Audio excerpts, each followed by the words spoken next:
राम राम बंधुओं, ज्योतिर्लोक में आपका फिर से हार्दिक स्वागत है। आज इस वीडियो में हम गुरु शांति की चर्चा करेंगे, अर्थात गुरु शांति विधि को समझने का प्रयास करेंगे।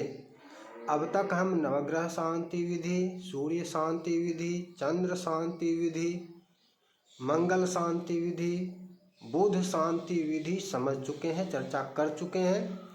और आप सभी वीडियो को देखें, क्योंकि कुछ बातें ऐसी होती हैं जो अन्य वीडियो सभी वीडियो देखने पर ही स्पष्ट होगी। जैसे इस वीडियो में भी एक तथ्य स्पष्ट होगा विशेष रूप से, जो अन्य चर्चा में आपको हो सकता है स्पष्ट न हो। अन्य शांति में ये चर्चा स्पष्ट न हो, जैसे वेदी संबंधी चर्चा गुरु बुध शांति विधि में स्पष्ट हुई थी कि वेदियाँ कैसे, कब, क्या क्रम। अन्य विधियों में भी हुई, लेकिन बुध शांति विधि में अधिक रूप से स्पष्ट हुई थी। उसी प्रकार इस वीडियो में हम पहले ही स्पष्ट कर लेते हैं वो दान प्रकरण को, दान विधि को, कि दान कब और अभिषेक कब। इसमें ये चर्चा संभवतः अन्य वीडियो में स्पष्ट नहीं हुई है, और हुई भी हो तो वहाँ पर हो सकता है, संभव है कि भ्रम हो जाए कि पहले अभिषेक तत्पश्चात दान। हो सकता है ऐसा बोला भी गया हो, अभिषेक के बाद दान बोलते समय ऐसा हो सकता है, तो आगे भी हो सकता है। तो इस चीज़ को अभी समझ लेते हैं। जो प्रतिमा पूजा की जाती है, ग्रह की जो प्रतिमा है जिसकी पूजा की गई है हवन के पश्चात, जिसकी पूजा की गई वह प्रतिमा, जो वस्तुएं वहाँ पर अलंकृत की गई, जूता छाता वस्त्र इत्यादि, वो सभी वस्तुएं, और ग्रह संबंधी वस्तुएं, जैसे गुरु का है तो गुरु के लिए पुखराज, माणिक्य, सुवर्ण, पीत वस्त्र, पीत धान्य, जैसे दलहन, दाल, धान इत्यादि, शक्कर, लवण, ये सभी वस्तुएं हैं जो दान की जाती हैं। तो ये दान पहले होगा और अभिषेक दान के पश्चात होगा। इस क्रम को अभी समझ लेते हैं। आगे अन्य वीडियो में यदि ये स्पष्ट ना भी हुआ हो और आगे की वीडियो में भी स्पष्ट ना हो, यहाँ पर ये स्पष्ट कर रहे हैं कि दान पहले और तत्पश्चात उस ईशान कोण वाले कलश में जो विभिन्न द्रव्य देकर और अभिषेक किया जाता है, वह अभिषेक दान के पश्चात होगा। ये स्पष्ट हो गया। अब आइए गुरु शांति विधि को समझते हैं। गुरु स्वभावतः सौम्य और शुभ ग्रह है। जहाँ गुरु की दृष्टि होती है, अच्छा, गुरु और शनि दोनों की दृष्टि में शुभता अशुभता समाहित है। गुरु की दृष्टि में शुभत्व है और शनि की दृष्टि में अशुभत्व है। स्थिति में विपरीत फल है। गुरु की दृष्टि में शुभत्व है तो जिस भाव में स्थित हो उस भाव के लिए अशुभ हो जाता है। यद्यपि केंद्र में हो तो अनेकानेक अरिष्ट का नाश करता है, और यदि लग्न में हो तो कहना ही क्या, गुरु लाखों अरिष्ट का निवारण करने वाला होता है। किंतु जिस भाव में स्थित हो उस भाव संबंधी फल की हानि कारक करने वाला होता है। इसी तरह शनि के दृष्टि में अशुभत्व है तो उपस्थिति में शुभत्व कहा गया है। जिस भाव, अर्थात जिस भाव में उपस्थित हो उस भाव के फल के भाव के लिए शुभ हो जाता है, शुभ फल कारक होता है। तो गुरु का व्रत होगा। सबसे पहले तो व्रत की चर्चा है कि व्रत, तो गुरु का व्रत गुरुवार कितने दिन, कितने गुरुवार, 7। कैसा, नक्तव्य व्रत, जैसा सब में करते हैं वैसा ही नक्तव्य व्रत ही होगा गुरु में भी।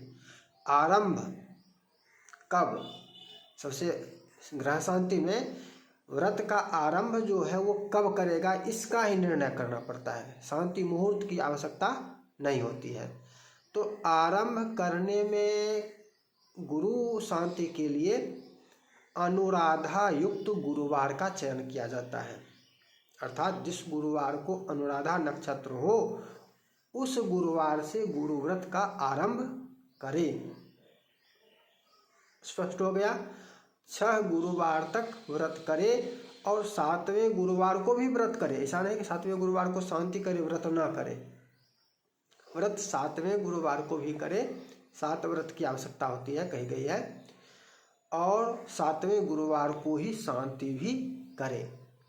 गुरु का वैदिक मंत्र ओम बृहस्पति अति यदर्यो अर्हाद्युमद द्विभाति क्रतुमज्जनेषु जद्दि दयच्छवस ऋत प्रजात तदसमासु द्रविणम धेहि चित्रम। और तांत्रिक मंत्र ओम ग्रां ग्रीं ग्रौं सह गुरवे नमः। बीज मंत्र ओम ब्रीं बृहस्पतये नमः या ओम गुं गुरवे नमः। अच्छा, रत्न पुखराज, उपरत्न टोपाज, जरी भृंगराज की अथवा केला की, दोनों, भृंगराज की भी हो सकती है, केला की भी हो सकती है, जरी। मंत्र जप की संख्या 16,000, मंत्र जप की संख्या 16,000, और चतुर्गुणित यदि करेंगे तो 64,000 हो जाएगा। तो मंत्र जप की संख्या समझ गए। अब जिस प्रकार से करते रहे, अन्य ग्रहों की शांति की चर्चा जिस प्रकार से की गई है कि हवन वेदी, मध्य में पूर्व में प्रधान वेदी जिसमें ग्रह संबंधी धातु का पात्र हो, जिस पर ग्रह की प्रतिमा का स्थापन किया जाएगा, पूजन किया जाएगा। ईशान कोण में नवग्रह वेदी, और नवग्रह वेदी के ईशान कोण में अष्टदल पर जो धातु कही गई है उस धातु का कलश स्थापन, और उसी से शांति अभिषेक, ये ग्रह संबंधी अभिषेक, ग्रह शांति अभिषेक, उसी में पूजा के पश्चात अन्य सामग्रियां, अन्य द्रव्य प्रक्षेप करके की जाती है। तो क्रम वही रहेगा। वीडियो में अंतर इतना रहना चाहिए कि मध्य में पर्याप्त जगह रहे। वीडियो के मध्य में, जैसे पूर्व में प्रधान वेदी होगा और मध्य में हवन वेदी होगा, तो दोनों वेदी के मध्य में इतना स्थान होना चाहिए कि बीच में बैठकर पूजा कर सके। यानी कम से कम 3 हाथ नहीं, ना सही ना हो तो 2 हाथ न्यूनतम जगह, 2 से 2.5 हाथ न्यूनतम हो, तभी तो बैठकर वहाँ पर प्रधान वेदी पर पूजा की जा सकेगी। तो इतना इसका भी ध्यान रखना आवश्यक होता है कि वेदियाँ बनाए तो वेदियों के मध्य में पर्याप्त स्थान हो ताकि बैठकर पूजा इत्यादि कर सकें। पवित्रीकरण से आरंभ करके अग्निस्थापन पर्यंत यथावत कर लेंगे, और तत्पश्चात अग्निस्थापन के पश्चात प्रधान वेदी पर, पूर्व वाली वेदी पर गुरु की पूजा होगी। गुरु के लिए धातु स्वर्ण, प्रतिमा स्वर्ण की होगी, स्वर्ण की, और पात्र भी सक्षम है तो स्वर्ण की, अन्यथा अक्षम होने पर कांस्य का भी ग्रहण किया जा सकता है। तो कांस्य गुरु शांति में, तो कांस्य पात्र में स्वर्ण की गुरु प्रतिमा, और कलश भी जो ईशान कोण में कलश स्थापन होगा, तो स्वर्ण का तो बहुत संभव नहीं है, तो कांस्य कलश। अग्नि तारण, प्राण प्रतिष्ठा करके तत्पश्चात अलंकृत जो करना है गुरु को, गुरु प्रतिमा को, उसकी वस्तुएं जैसे युगल पीत वस्त्र, जोड़ा, पीला धोती, पीली धोती 1 जोड़ा, युगल पीत वस्त्र, छाता, जूता, कमंडल जिसमें जल रखते हैं वो भी पीतल का ही हो, स्टील आदि का ना हो। कमंडल के स्थान पर मान लिया जाए छोटा सा बाल्टी हो सकता है, उसी आकार का होता है लगभग। पीत, यज्ञोपवीत, जनेऊ और ये सभी वस्तुएं जो हैं वहाँ पर गुरु प्रतिमा के पास स्थापित करनी है, अलंकृत करना है गुरु को। तत्पश्चात पीत सामग्रियों से, पीत गंध पुष्पाक्षता आदि से षोडशोपचार गुरु का पूजन, गुरु की पूजा कर लेंगे।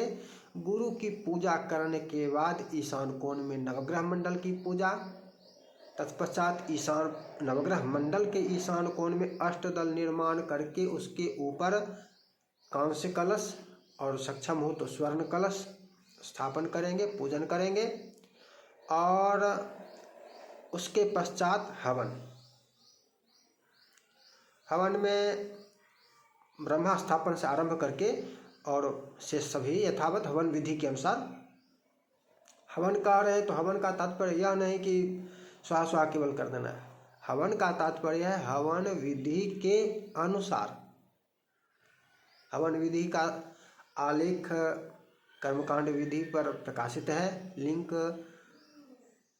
कर्मकांड विधि पर जाकर संपूर्ण कर्मकांड विधि जिसका URL है कर्मकांडविधि.in, वहाँ पर आप जाएंगे तो नीचे में आपको लिंक मिल जाएगा, ऊपर में भी हवन का टैब मिलेगा और हवन विधि सर्च भी कर सकते हैं, सर्च बॉक्स भी मिलेगा, वहाँ पर सर्च भी कर सकते हैं। वेबसाइट का लिंक डिस्क्रिप्शन बॉक्स में आपको मिल जाएगा। और ये गुरु शांति विधि जो है इससे संबंधित आलेख भी प्रकाशित है, इसका लिंक भी डिस्क्रिप्शन बॉक्स में मिल जाएगा, जहाँ से आप उस आलेख का अवलोकन कर सकते हैं, समझ सकते हैं। तो हवन विधि के अनुसार हवन करना है, जैसे तैसे कुछ भी नहीं, विधि के अनुसार करेंगे तभी वो फलदान में सक्षम कर्म होगा। विधि रहित किया गया कर्म अकृत ही होता है, निष्फल होता है, निरर्थक होता है, उसका कोई महत्व नहीं होता है और उसका दुष्परिणाम हो सकता है, सुपरिणाम नहीं हो सकता है, निरर्थक हो जाता है, निष्फल। तो विधि पूर्वक हवन सभी सर्वत्र। अब हवन करें तो गुरु की समिधा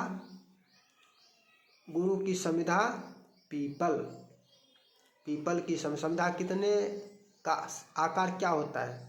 समिधा का आकार इस उंगली प्रादेश प्रमाण होता है। पहली उंगली जो है तर्जनी और अंगूठा, इसमें वित्ता होता है, मध्य उंगली से, ये इसको वित्ता कहते हैं और इसको प्रादेश प्रमाण कहते हैं, वितस्ती नहीं, प्रादेश प्रमाण, इसके नाप से समिधा होती है। जो यजमान हो, जो हवन करने वाला हो, यजमान का तात्पर्य यजमान।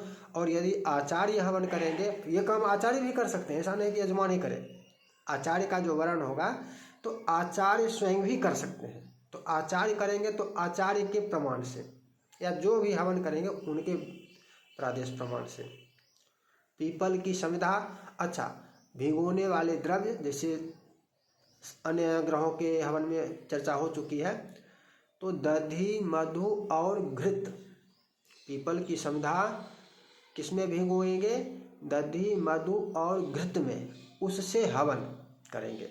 आहुति की संख्या, शांति कर ही रहे तो सहस्राहुति न्यूनतम करेंगे, न्यूनतम सहस्राहुति करेंगे। अष्टोत्तर शताहुति क्यों करेंगे? यदि शांति कर रहे इतनी विस्तृत विधि कर रहे हैं तो सहस्राहुति करेंगे। तो 1000 पीपल की समिधा लगेगी, साकल्य सहित होता है, मात्र समिधा नहीं, सर्वत्र के लिए समझ लें, सभी हवन में, सभी ग्रह शांति में, कि समिधा जो है सो तो है, द्रव्य जो है सो तो है, समिधा और साकल्य सहित समिधा, इसको ध्यान रखना है, साकल्य के साथ। सहस्राहुति में साकल्य की कितनी मात्रा होगी? 1.25 किलो तिल के अनुसार साकल्य निर्माण होगा, क्योंकि अन्य हवन भी होंगे और लगभग 1.25 किलो तिल सहस्राहुति में लगेंगे। उसके तिल का मतलब तिल के अनुसार चावल जो इत्यादि उसमें लगेगा।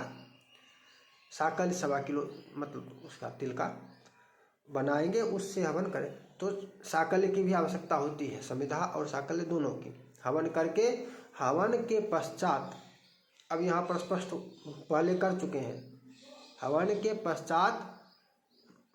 पश्चात का तात्पर्य कि पूर्ण हवन संपूर्ण हो गया, विसर्जन बाकी शेष है, विसर्जन नहीं किए हैं, विसर्जन शेष है, संपूर्ण हवन हो गया। दान प्रकरण पर आएंगे, सब कुछ दान करेंगे जो जो वस्तुएं कही गई हैं। और दान के पश्चात अभिषेक उस कलश से। अब उसमें देंगे क्या क्या, यह भी प्रश्न है। गुरु के शांति में कौन कौन सा द्रव्य मिल देंगे, तो गुरु शांति में औदुंबर, गुल्लर, बिल्व, वट और आंवला। अब इसमें से फल लगभग सबके होते हैं, सबके फल होते हैं। आंवला का तो होता ही है, बिल्व का भी होता है। वट का ना हो तो वट की छाल, जड़, पत्ता, कुछ भी। गुल्लर का भी होता है फल। वट का सब दिन नहीं मिल सकता है, ये बात है। तो जो उपलब्ध हो फल उसका फल, और जो ना हो उपलब्ध उसकी लकड़ी, पत्ता, ये सब देकर और उससे अभिषेक किया जाएगा। अभिषेक के बाद पुनः सचैल स्नान होगा, वस्त्र त्याग होगा और तत्पश्चात विसर्जन, दक्षिणा इत्यादि हो जाएगा। विसर्जन, दक्षिणा हो गया। इस विधि से गुरु शांति होती है। और ब्राह्मण भोजन तो सर्वत्र होता है, ब्राह्मण भोजन सर्वत्र होता है और पश्चात अंत में होता है। दक्षिणा के पश्चात बिना ब्राह्मण भोजन के कोई भी कर्म सफल नहीं होता है। मंडप बनाया गया हो किसी कर्म में तो मंडप में भी शुद्धि हेतु ब्राह्मण की भोजन की आवश्यकता होती है। मंडप में यदि निर्माण किए हैं तो मंडप की शुद्धि के लिए भी ब्राह्मण भोजन की आवश्यकता होती है, वो प्रथम हो जाएगी मंडप में, पहले मंडप शुद्धि के निमित्त, और कर्म के पश्चात ब्राह्मण भोजन पुनः। तो इस विधि से गुरु शांति की जाती है। गुरु शांति संबंधी आलेख का लिंक आपको डिस्क्रिप्शन बॉक्स में मिल जाएगा। हम फिर मिलेंगे नई चर्चा के साथ। जय जय श्री राधे।